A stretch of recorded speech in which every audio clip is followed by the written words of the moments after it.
Welcome back. I am going to show you a 5-minute video about biblical artifacts of coins and relics found in the Middle East and Jerusalem.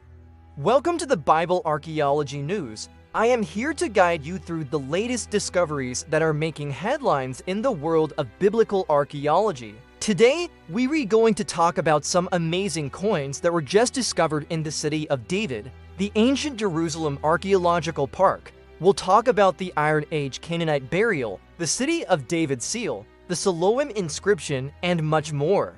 Let's jump right in. Let's start with the first coin. The first coin is from the time of King Solomon, or possibly even earlier. Why do I say that? Because the coin has the Canaanite inscription, Melkart, which means king in the Phoenician language. And this was used by the Canaanites, the inhabitants of Canaan land, before the Israelites came into the land.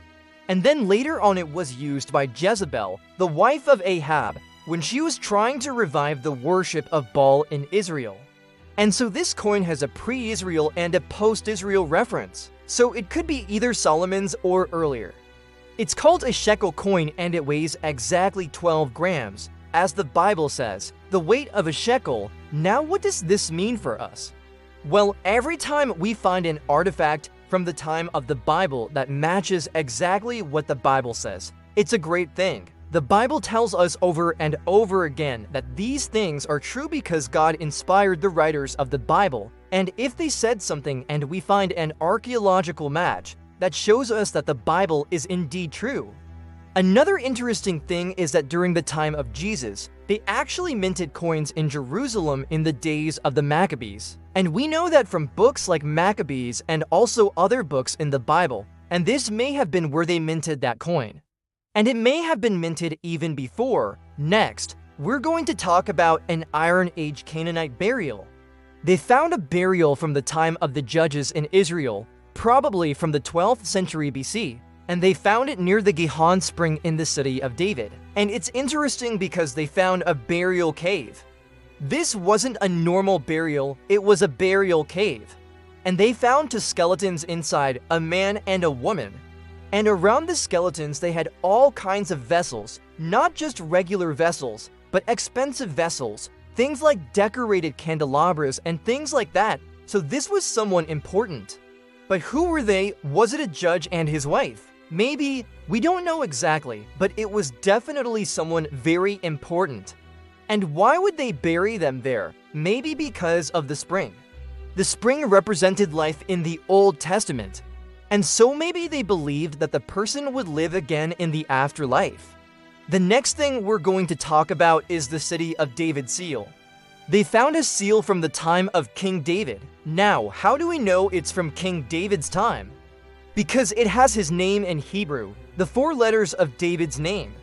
And this was probably used on one of David's official documents. It's a bulla, you see it. It's a little ball shape, and this is a clay seal. How do we know it's from the city of David? Because they found it in the city of David. They didn't find it in another place. So we know it belonged to the city of David. And what does this tell us? It tells us that the city of David really did exist at the time of David, and it was inhabited and people were living there. Also, they found a seal from Hezekiah, the son of Ahaz, the king of Judah. And we know he was a good king because he trusted in God, he trusted in Yahweh. And it says here in the Bible that he trusted in God rather than in the king of Assyria. And it says, therefore, the Lord gave a miraculous victory.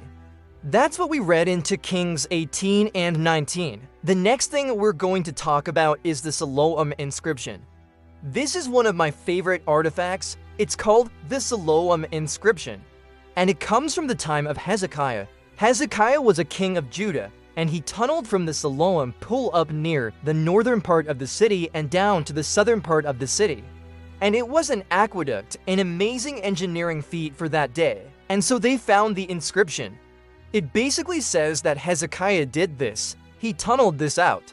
And it says Hezekiah, the son of Ahaz, king of Judah, had it dug out. And we know it's true because we verified this by other archaeological finds. But this is one of the first extra biblical inscriptions that we have that verifies the Bible. So what does this mean for us? This means that we can trust the Bible, and every time we find something that matches the Bible, it's a great thing. And all of these things happened within 3,000 years ago. And isn't it amazing to think that we can go to Jerusalem today and walk the exact same streets that Jesus walked? We can walk the Via Dolorosa where Jesus carried his cross. We can walk the streets of the Old City. We can visit the Western Wall, the only wall that's left of the Temple Mount, and realize that we were standing in a place where Jesus taught and where he chased out the money changers. I hope you enjoyed this quick look at some of the amazing archaeological finds in the city of David. We have lots more videos about various archaeological discoveries in the Middle East. If you haven't subscribed, please subscribe. Also, if you enjoy this kind of material, we ask that you give us a thumbs up. Thanks so much for watching. We'll see you next time.